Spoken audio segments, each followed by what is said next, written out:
Teaching मित्रा के YouTube channel में आप सभी साथियों का स्वागत है। तो दोस्तों, एक और नए सेशन के साथ मैं उपस्थित हूँ।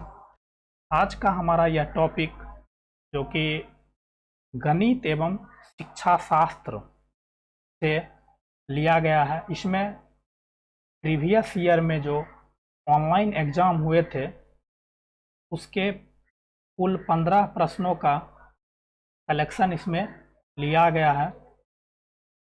इसमें कुछ कंटेंट और कुछ पेडागोजी के प्रश्न को शामिल किया गया है। तो यदि आप हमारे यूट्यूब चैनल पे नए हैं तो सब्सक्राइब कर लीजिए और बेल आइकन को दबा लीजिए, जिससे आपको हमारी सभी वीडियो की नोटिफिकेशन मिलती रहे। और अपने दोस्तों में शेयर भी करें ताकि अब तक तो हमारी वीडियो पहुंचे ही, साथ ही साथ आपके दोस्तों तक भी हमारी सभी वीडियो आसानी से पहुंच सके। और हमारा यह सेशन आपको कैसा लगता है आप हमें लाइक और कमेंट करके ज़रूर बताएं। और आपको यदि सीटेट दिसंबर 2022 में जो होने वाली है उससे रिलेटेड या फिर किसी भी प्रश्नों को लेकर कोई समस्या हो तो आप हमारे इस मेल आईडी पे आप हमें मेल कर सकते हैं। मैं हर संभव आपके प्रश्नों का जवाब देने का प्रयास करूंगा। तो आज का हमारा यह क्वेश्चन जो है सो गणित एवं शिक्षा शास्त्र से जुड़ा हुआ 15 प्रश्न है, जो कि सीटेट दिसंबर में जो ऑनलाइन परीक्षा ली थी 2021 में उससे रिलेटेड है। एक लोगों के मन में गणित को लेके डर बना हुआ है कि गणित का प्रश्न बहुत ज़्यादा भारी पूछा जाता है, लेकिन ऐसा कोई भी बात नहीं है। यह सब जो हम प्रश्न आपको आज डिस्कस कराने वाले हैं यह सब उसी परीक्षा से पूछे गए सभी प्रश्न को इसमें शामिल किया गया है। आपको प्रश्न बनाने के बाद आपको लगेगा कि कितना आसान और हल्का प्रश्न है। तो आइए हम प्रश्न नंबर 1 डिस्कस करते हैं। एक सामूहिक गतिविधि करने के लिए कक्षा 4 की शिक्षिका अंजू ने कुछ कंकरों का प्रयोग किया।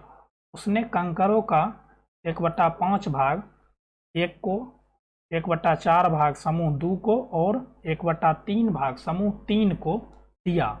सभी को कंकर बंटने के बाद यदि उसके पास 26 कंकर बच गए तो अंजू ने कक्षा में कितने कंकर लाई थी। तो इसमें यह पूछ रहा है कि वह कितने कंकर लाई थी, जो कि उसे 3 को देने के बाद 26 कंकर उसके पास शेष है। तो आपसे कुल कंकर की संख्या आपसे पूछ रहा है। तो आप पहले इसका समीकरण बना लीजिए।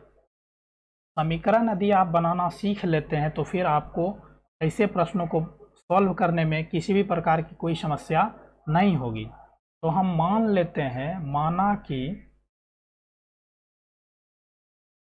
अंजू के पास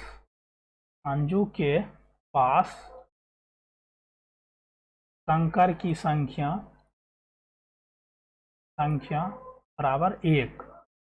माना कि उसके पास 1 कंकर है, उसका जो है सो 1/5 भाग और 1/4 भाग और 1/3 भाग उसने 3 समूह को दिया। इसके बाद उसके पास 26 शेष बचा हुआ है। तो उसके पास कुल 1 है। 1 में से उसने 1/5 भाग समूह 1 को, 1/4 भाग समूह 2 को और 1/4 भाग समूह 2 को दे दिया।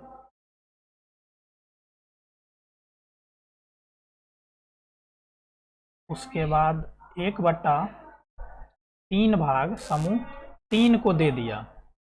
अब यदि कंकर के बांटने के बाद उसके पास 26 कंकर शेष है, अर्थात कुल कंकर जो उसके पास 1 था उसमें से 1/5, 1/4 और 1/3 वह दूसरे को दे दिया। इसके बाद उसे के पास शेष 26 है। इसमें से घटने के बाद उसके पास इतना बचा हुआ है। तो आपका यही समीकरण हुआ। अब आप इसको सॉल्व कर लीजिए, इसका आंसर आ जाएगा 1 माइनस 5 4 3 का आप लॉसवा ले लीजिए, 5 चौके 20 तिया 60, 5 12 पचे 60, 12 प्लस 4 15 प्लस 3 20 हो जाएगा बराबर 26। 1 माइनस 12 15 27 20 47 बट्टा 60 बराबर 26। तो 1 इसमें इसको यदि हम लॉसवा लेते हैं तो फिर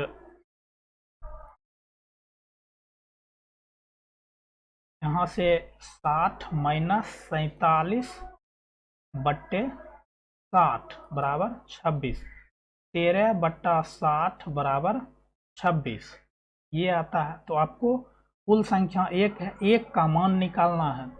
तो 13 दूनी 26, 60 दूनी 120, 120 एक बराबर 120 हो गया।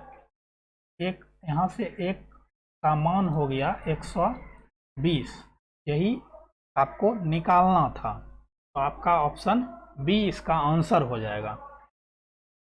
तो दोस्तों हमारा यह सेशन आपको कैसा लगता है आप हमें कमेंट करके ज़रूर बताइए और आप अपने दोस्तों में शेयर करें ताकि अधिक से अधिक लोग हमारे इस डिस्कशन में जुड़ पाए। अब है क्वेश्चन नंबर 2। एक शिक्षिका कक्षा 2 के बच्चों को कागज पर कुछ बिंदु बनाने के लिए कहती है, उसके बाद वह बच्चों को उसी कागज पर एक आयत बनाने को कहती है जो उन बिंदुओं से होकर नहीं गुजरता। फिर वह बच्चों को आयत के भीतर जो बिंदु हैं उन्हें गिनने के लिए कहती है। इस गतिविधि के माध्यम से वह निम्नलिखित में से क्या नहीं पढ़ा सकती है। तो आप इसको पहले ऐसे समझिए कि एक कागज का जो है सो यह टुकड़ा है, इस पर वह अपने बच्चे को कहीं कहीं डॉट बनाने के लिए कहती है। अब इसमें वह बोलती है कि एक इसमें आयत बनाओ जो कि किसी बिंदु से नहीं गुजरती है। अब इसके अंदर जो ये डॉट हैं इसको आपको गिनना है। तो इसके सहारे वह बच्चों में क्या सिखाना क्या पढ़ाना नहीं पढ़ा सकती है। तो संख्याओं की तुलना, तो संख्याओं गिनने के लिए कह रही है तो संख्या को तो वो बता ही रही है। आयत का क्षेत्रफल, तो क्षेत्रफल वह जो है सो नहीं पढ़ा सकती है क्योंकि इसके लिए उसको डाटा की ज़रूरत होगी और उसके लिए फॉर्मूला की आवश्यकता होगी। तो इसका जो आंसर होगा वो ऑप्शन नंबर 2 होगा। अब है 708 में कितने दहाई हैं। तो 708 इसमें दहाई की संख्या पूछा है तो ये होगा 700 प्लस 8। यदि 700 में हम 10 से भाग दे देते हैं तो आपको पता चल जाएगा कि दहाई कितने हैं। 8 जो है सो 10 से छोटा है तो यह दहाई से बड़ा रहता तब फिर इधर इसमें जुट जाता, लेकिन वैसा तो है नहीं। तो इसको यदि हम कैंसिल करते हैं तो 70, तो टोटल 70 जो है सो दहाई है और यह 8 जो है सो इकाई हो गया। तो 70 इसका आंसर होगा। यह सब बहुत आसान प्रश्न है लेकिन लोगों के मन में एक डर बना हुआ है सीटेट को लेकर कि बहुत भारी प्रश्न पूछा जाता है। तो ऐसा कुछ भी नहीं है। आप प्रीवियस ईयर को उठा के देख लीजिए, आपको कहाँ से क्या पूछा गया है सारा चीज़ क्लियर हो जाएगा।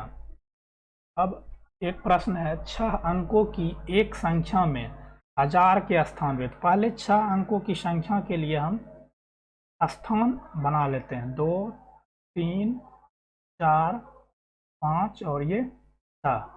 ये हो गया इकाई, ये हो गया दहाई, ये हो गया सैकड़ा, ये हो गया 1000, ये हो गया 10,000 और ये हो गया लाख।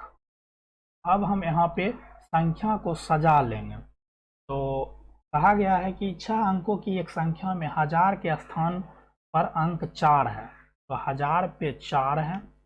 दहाई के स्थान पर जो अंक है वह 1000 के स्थान के अंक का 2 गुना है, तो 1000 पे 4 है तो दहाई पे 2 गुना 8 हो जाएगा। उसके बाद सैकड़ा के स्थान का अंक हजार के स्थान के अंक का आधा है। सैकड़ा का जो अंक है वो हजार के अंक का आधा है।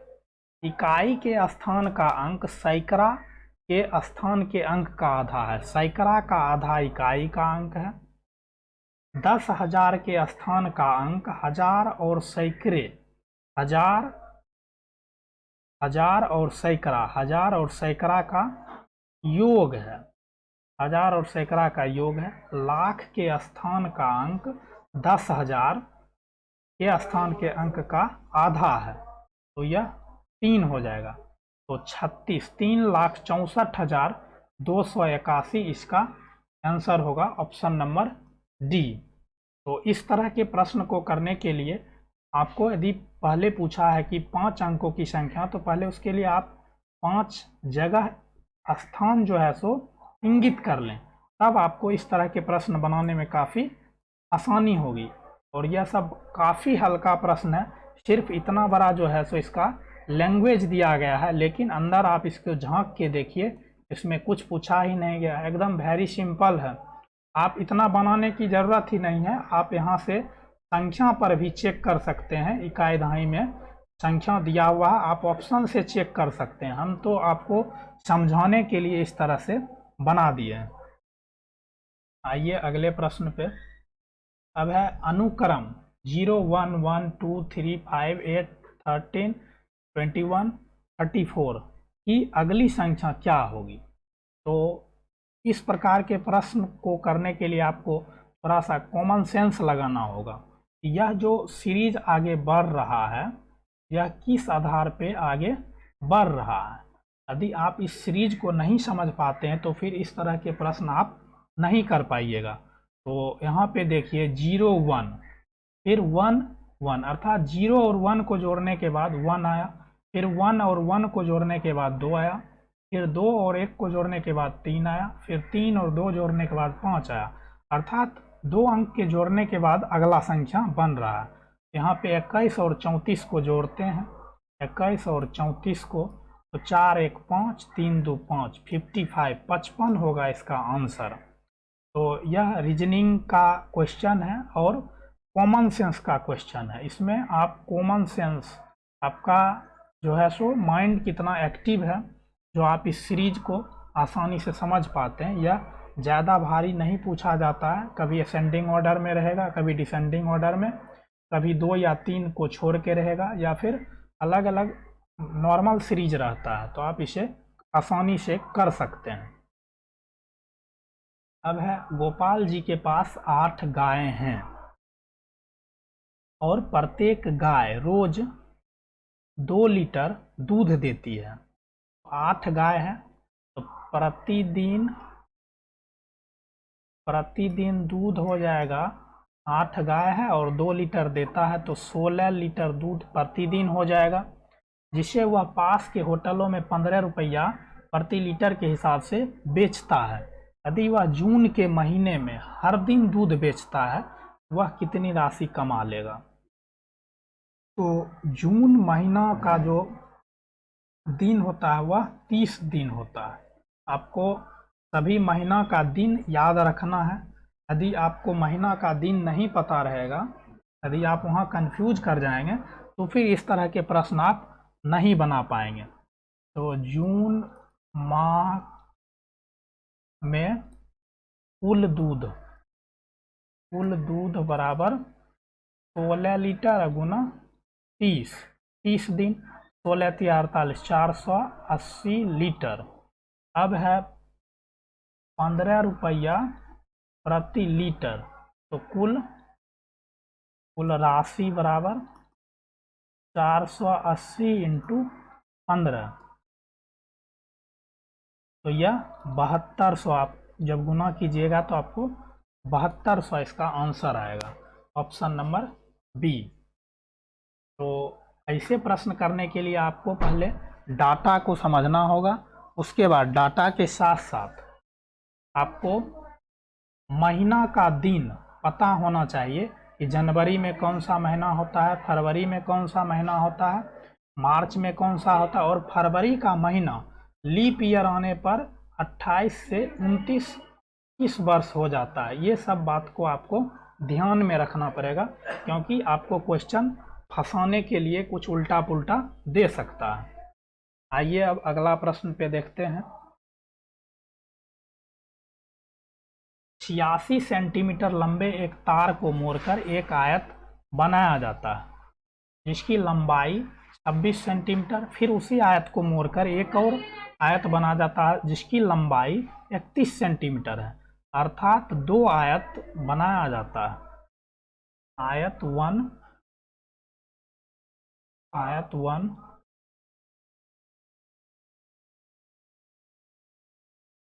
फिर आयत 2 इधर बनाया जाता है। अब है एक है 26 सेंटीमीटर भुजा है और एक का 31 सेंटीमीटर भुजा है। इस तरह से दिया गया, लेकिन परिमाप जो है 86 सेंटीमीटर लंबा, दोनों तार की लंबाई यदि यहाँ से हम खोल देते हैं तो इसकी लंबाई जो है वो 86 मीटर है। अर्थात परिमाप बराबर 86 सेंटीमीटर है। तो परिमाप बराबर होता है 2 इंटू लंबाई जोड़ चौड़ाई L प्लस बी बराबर 86। 2 इंटू लंबाई है 26 सेंटीमीटर प्लस बी बराबर 86। 2 से इसको काट देते हैं 43 आएगा, तो b बराबर 43 माइनस 26, तो ये आपका हो जाएगा 17 सेंटीमीटर। 17 सेंटीमीटर। अब दूसरे आयत में देखते हैं। दूसरे आयत में है कि इसका जो दिया गया है भुजा वो 31 सेंटीमीटर दिया गया है। तो इसका परिमाप होगा, परिमाप तो दोनों का बराबर है, तो इसका भी परिमाप 86 सेंटीमीटर होगा। परिमाप का फॉर्मूला होता है 2 इंटू एल प्लस बी, अर्थात लंबाई प्लस चौड़ाई बराबर 86।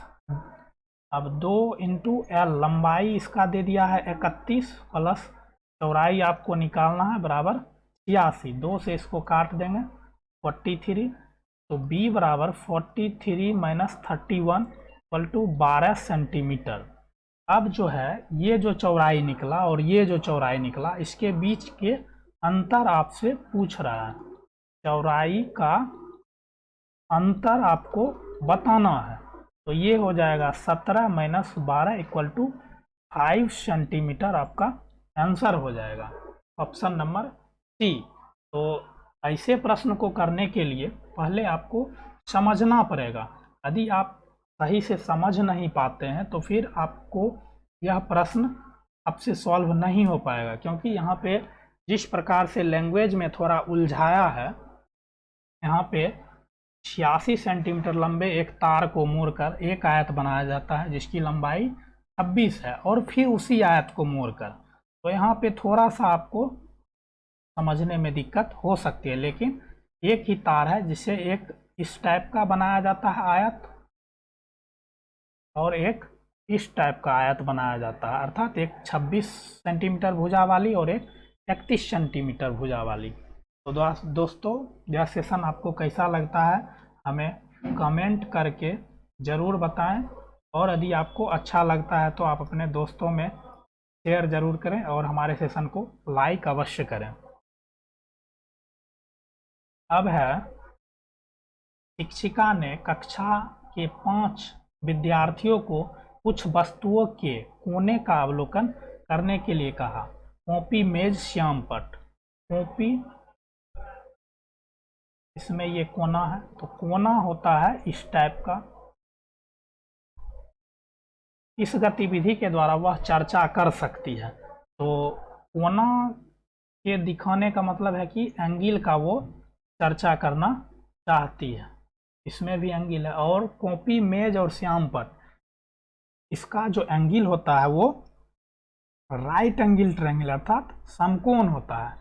तो इसका सीधा आंसर होगा कि समकोण की वह चर्चा करना चाहती है। राइट एंगल ट्रायंगल की बात करना चाहता है, ट्रायंगल की बात करना चाहती है। तो आपका यह आंसर होगा समकोण की। अब अगला प्रश्न को देखते हैं। रघु सुबह 9-10 बजे स्कूल जाने के लिए घर से निकलता है। उसे स्कूल पहुंचने में 20 मिनट लगते हैं। आधा रास्ता पहुंचने के बाद उसे याद आता है कि वह अपनी गणित की कॉपी घर पर भूल गया, तो वह वापस जाता है और कॉपी लेता है। यदि वह समान गति से चलता है तो घड़ी में मिनट की सुई किस अंक पर होगी जब वह स्कूल पहुंचेगा। पहले तो यहाँ एक घड़ी हम बनाते हैं। इतना अच्छा गोल तो नहीं बन पाएगा, नहीं बन पाया।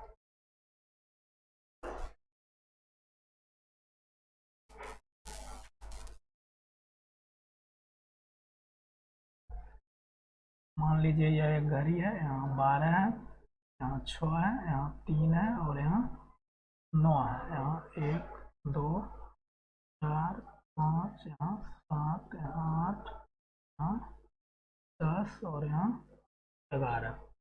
तो 9 बजे वह घर से चला, 9:10 पे वह घर से निकला है। अब उसका यहाँ पे जो है सो ये उसका घर है और यहाँ पे उसका स्कूल है। यहाँ पे उसका जो है सो ये स्कूल है उसका। यहाँ से तो स्कूल तक जाने में टोटल 20 मिनट लगता है। वह जब आधा रास्ता गया, अर्थात वह जब आधा रास्ता गया, यहाँ से वह यहाँ तक गया, तब उसे याद आया कि वह कॉपी भूल गया। तो फिर वह यहाँ से वापस अपने घर को आया। तो आधा रास्ता जाने में उसे 10 मिनट लगा होगा, फिर वहाँ से वापस आने में 10 मिनट लगा होगा, फिर यहाँ से वह कॉपी लिया और सीधा वह अपने स्कूल को गया। यहाँ पे उसका स्कूल है। इस टाइम में उसे 20 मिनट लगा, तो टोटल टाइम उसको कितना लगा, कुल समय उसे लगा 10 मिनट आधा रास्ता जाने में, 10 मिनट आने में और फिर घर से वापस स्कूल तक जाने में 20 मिनट। तो टोटल उसे 40 मिनट का समय लगा और वह घर से 9:10 में निकला था। 40 मिनट उसे और लग गया, 9:50 AM। अर्थात वह जो है सो यह मिनट की सुई की कांटा यहाँ से घूम के वह यहाँ आ जाएगी, अर्थात 10 पे आ जाएगी। ऑप्शन नंबर डी आपका आंसर होगा। तो इसमें जो समझने वाली बात है कि वह जब घर से उसे स्कूल तक जाने में कुल 20 मिनट का समय लगता है, लेकिन जब वह आधा रास्ता गया तो वह कॉपी उसे याद आई और फिर वहाँ से वह वापस आया। तो आधा रास्ता जाने में उसे 10 मिनट लगा होगा, क्योंकि वह समान गति से चलता है। फिर 10 मिनट वह वापस आया, 20 मिनट, 10 मिनट ये, 10 मिनट ये, 20 मिनट और 20 मिनट ये, तो कुल उसको 40 मिनट का समय लगा। तो आप यहाँ इसको 40 मिनट ऐड करने के बाद वह 9:50 में स्कूल पहुँचेगा। तो उस समय जो मिनट का काटा होगा वह 10 पे होगा। तो आपका ऑप्शन नंबर डी आंसर होगा। इसे थोड़ा पेशेंस से बनाना होगा, नहीं तो यदि आप हड़बड़ाइएगा तो फिर वहाँ पे गलती हो जाएगा, क्योंकि थोड़ा समय का वहाँ प्रेशर भी रहता है एग्जामिनेशन हॉल में। अब देखते हैं, यदि एक पानी टैंक में 500 लीटर पानी है तो उसमें 250 ml की क्षमता वाले कितनी बोतल भरे जा सकते हैं। तो 500 लीटर है पानी, 500 लीटर है। इसको पहले मिलीलीटर में बना लेते हैं। 1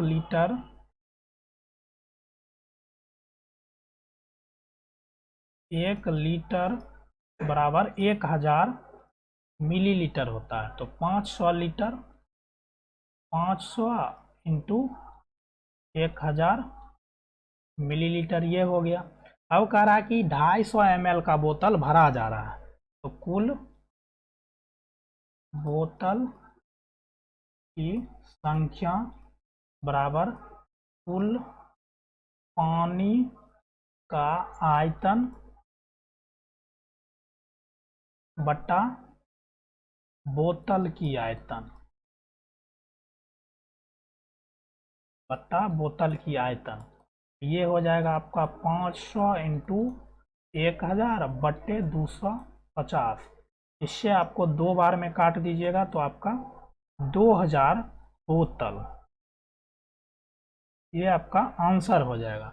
आपका ऑप्शन नंबर डी हो जाएगा, 2000 बोतल।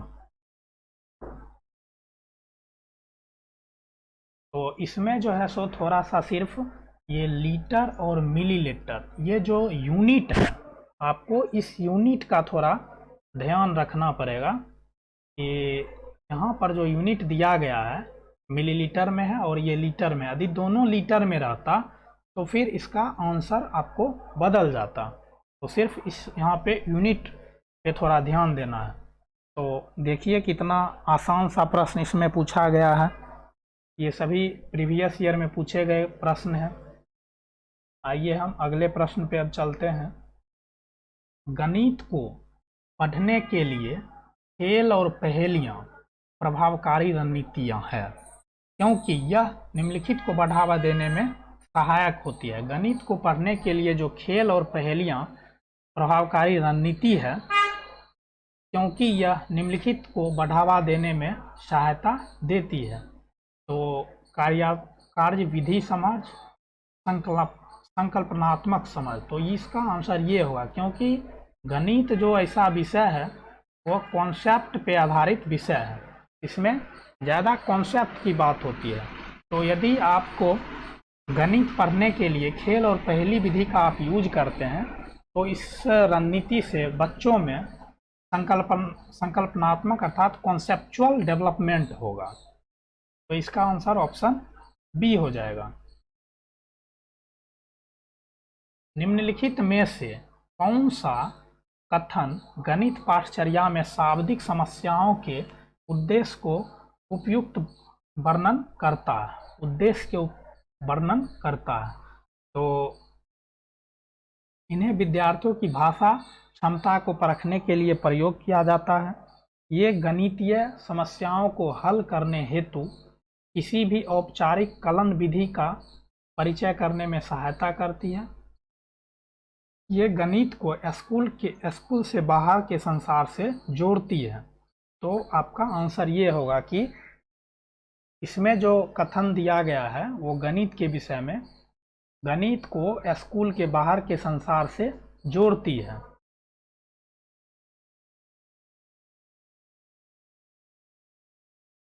अब है अगला प्रश्न कि निम्नलिखित में से कौन सी प्राथमिक स्तर पर गणित की विशेषता नहीं होनी चाहिए? प्राथमिक स्तर पर गणित की कौन सा विशेषता नहीं होना चाहिए? तो अवधारणा अर्थात कॉन्सेप्ट का उच्च कक्षाओं से संबंध होना चाहिए। तो कॉन्सेप्ट का यदि उच्च कक्षा से संबंध नहीं होगा तो फिर आगे जाकर के बच्चा तो ठीक से पढ़ ही नहीं पाएगा। तो यह तो सही कह रहा है। अब है अवधारणा का प्रस्तुतिकरण पदानुक्रम रीति से होना चाहिए। यह भी सही है कि प्रस्तुतिकरण जो कॉन्सेप्ट का होना चाहिए वो पद मतलब क्रमानुसार होना चाहिए। यह नहीं कि एक बार भारी दे दिया गया फिर हल्का दिया गया। मतलब धीरे धीरे बच्चे के मानसिक स्तर के अनुसार उसे उस तरह का प्रश्न, उस तरह का जो है सो शिक्षण दिया जाना चाहिए। अब है अवधारणा का प्रस्तुतिकरण जटिल से सरल। ये तो गलत बात है कि पहले आप उसे जटिल दे देते हैं फिर सरल की तरफ ले जाते हैं। तो यह विशेषता नहीं है। तो इसका आंसर ऑप्शन सी होगा। अब है हस्त कौशल सामग्री मैनिपुलेटिव का उपयोग प्राथमिक स्तर पर गणित के शिक्षण अधिगम का अभिन्न अंग है, क्योंकि इसके द्वारा बच्चे को यदि आप जो है सो हस्त कौशल सामग्री दिखाते हैं और बच्चा वह देख के तब सीखता है तो उसमें जो है सो विकास की भावना ज़्यादा विकसित हो पाएगी, उसे समझने में सहायता मिलेगी। ये पाठ्यक्रम को जटिल बनाते हैं, यह तो नहीं होगा। वार्षिक निरीक्षण के दौरान स्कूल को बेहतर प्राप्तांक प्रदर्शित करने में सहायता करता है, यह भी नहीं होगा। यदि बच्चा का डेवलपमेंट ठीक प्रकार से हो जाएगा तो उसका प्राप्तांक खुद ब खुद बढ़ जाएगा। और यह शिक्षार्थियों को गणितीय अवधारणाओं को समझने में सहायता करता है। हाँ, यह सही बात है कि यह जो है सो शिक्षार्थी को गणित का कॉन्सेप्ट समझने में सहायता करेगा, क्योंकि जब उसके पास सामग्री फिजिकल रूप में देखने को मिलेगा तो वह उसे आसानी से उस कॉन्सेप्ट को समझ पाएगा। जैसे अब ज्यामिति पढ़ाना है तो उस आकार के शेप को बच्चे को जब तक हम उदाहरण देकर या सामने लाकर नहीं समझा पाएंगे तब तक वह उसे ठीक से समझ नहीं पाएगा। अब है 5671 और उसके अंकों को पलट देने पर, यह जो संख्या है इसके अंकों को पलट देने पर प्राप्त संख्या का अंतर अर्थात 5, 6, 7, 1 यह संख्या दिया गया। अब इसको कहता है कि पलट देते हैं, अर्थात 1 यहाँ पे, फिर 7 यहाँ पे, फिर 6 यहाँ पे, 5 यहाँ पे, और इसका अंतर अर्थात इसको घटा देते हैं। तो 11, 6, 5, 11, यह हो गया 0, यह हो गया 9, यह हो गया 3, 3906 ऑप्शन नंबर डी होगा। तो वेरी सिंपल यह क्वेश्चन है। इसमें यह जो संख्या दिया गया है इसको सिर्फ उलट के और घटा देना है तो आपका आंसर आ जाएगा। तो आज के सेशन का आंसर जो यहाँ पे दिया गया है आप इसे भी देख सकते हैं। तो आज का हमारा यह सेशन आपको कैसा लगा आप हमें कमेंट करके ज़रूर बताइएगा, और आप हमारे प्लेलिस्ट में जाके वहाँ पे TDP, EVS, मैथ सभी के सीटेट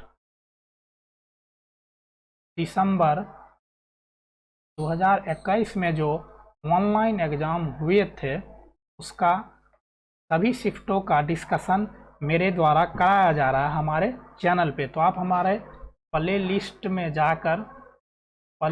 जाकर सभी क्वेश्चन को वहाँ से देखकर और आसानी से तैयारी कर सकते हैं, क्योंकि आपको जो एग्ज़ाम देना है वो ऑनलाइन एग्ज़ाम देना है और उसमें आपको स्पीड और टाइम का ख्याल रखना है, क्योंकि यदि आप में स्पीड रहेगा तभी आप सही टाइम पे आप अपने सभी क्वेश्चन को टच कर पाइएगा और सॉल्व कर पाइएगा।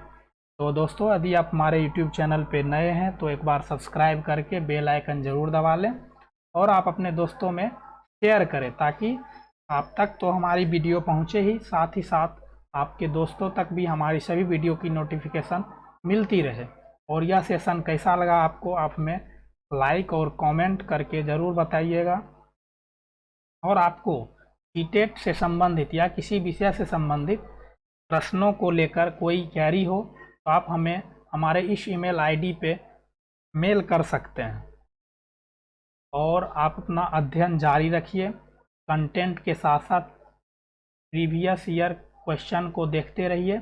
आप हमारे प्लेलिस्ट में जाके देख सकते हैं। और ऑनलाइन टेस्ट कम से कम अभी एग्ज़ाम में टाइम है तो संडे को आप पेपर 1 और पेपर 2 दोनों का टेस्ट कम से कम एक टेस्ट ज़रूर दीजिए, जिससे आपको यह पता चलते रहेगा कि अभी जो हमारी तैयारी हुई है वो कहाँ तक हुई है और हमें कितना आगे तैयारी और करने की आवश्यकता है। तो दोस्तों, अब हम मिलते हैं अगले वीडियो में। तब तक के लिए नमस्कार। अपना तैयारी करते रहें और अपना ख्याल रखें। Bye bye, take care.